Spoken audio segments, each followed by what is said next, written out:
ప్రాణము కృంగిన వేళలో అధైర్యపడకూడదు సోదరులారా. అవిశ్వాసాన్ని రానివ్వకూడదు. ఎందుకనగా క్రైస్తవ జీవితము నిరీక్షణతో కూడింది. కనుక మన ప్రాణముతో మనము, నా ప్రాణమా నీవెందుకు నాలో కృంగిపోతావు? దేవుని యందు నిరీక్షణ ఉంచుము అని ప్రాణంతో మనం చెప్పుకోవాలి. ఈ లోకంలో మనకెవరు సహాయం చేసేవారు లేరు సోదరులారా. మన ప్రాణముతోనూ దేవుని యొక్క వాక్యము మన హృదయములో నివసించుచున్న కొలది ధైర్యంగా ప్రభువుని స్తుతించి కృంగిపోయిన వేళల్లో ప్రభువుని మహిమపరచవలసిన వారమై ఉన్నాం.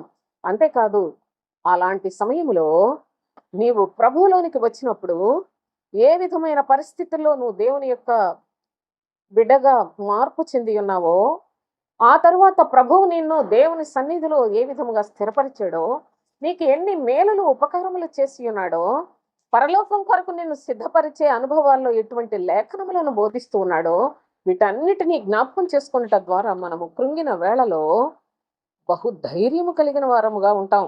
అయితే భక్తుడు చాలా మర్మయుక్తమైన భాషతో చెప్తున్నాడు. ఏమనంటే, నా ప్రాణమా నీవెందుకు కృంగి ఉన్నావు, నాలో నీవేళ కృంగిపోతున్నావు అంటూ దేవుని యందు నిరీక్షణ ఉంచుము అని యోర్ధాను నుండి, హెర్మోను పర్వతము నుండి, మిసారు కొండ నుండి దేవా నిన్ను నేను జ్ఞాపకం చేసుకుంటున్నాను అని దేవుని శక్తిని పొందుతున్నాడు. అనగా నేను యోర్ధాను అనగా బాప్తిస్మము పొందిన అనుభవములు, మరి హెర్మోను పర్వతము అనగా దేవుని యొక్క శ్రేష్టమైన సముఖములో బ్రతికే విధానములు, అంతేకాదు మిసారు కొండ నుండి అనగా ప్రభు రాజ్యానికి చిన్న మందగా ప్రయాణమవుతున్న పరిశుద్ధమైన జీవితానికి మనము మనలను అర్పణ చేసుకొని బ్రతుకుతున్న పరిస్థితుల్లో, కృంగిన సందర్భాల్లో ఇవన్నీ కూడా మనలను ధైర్యపరుస్తాయి.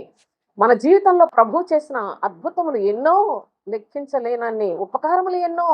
కనుక వాటినన్నిటినీ తలపోసుకొని కృంగిపోయిన వేళలో బలము తెచ్చుకొని ప్రభు కొరకు నిరీక్షణతో సాగిపోవలసిన చక్కని క్రైస్తవ జీవితాన్ని అనవసరంగా అవిశ్వాసంలోనో లేకపోతే అవిధేయతలతోనో మనుషుల యొక్క మాటలకు మనము లోబడిపోయి నష్టపోకూడదని ప్రేమ కలిగిన తండ్రి మనలను హెచ్చరించుచున్నాడు.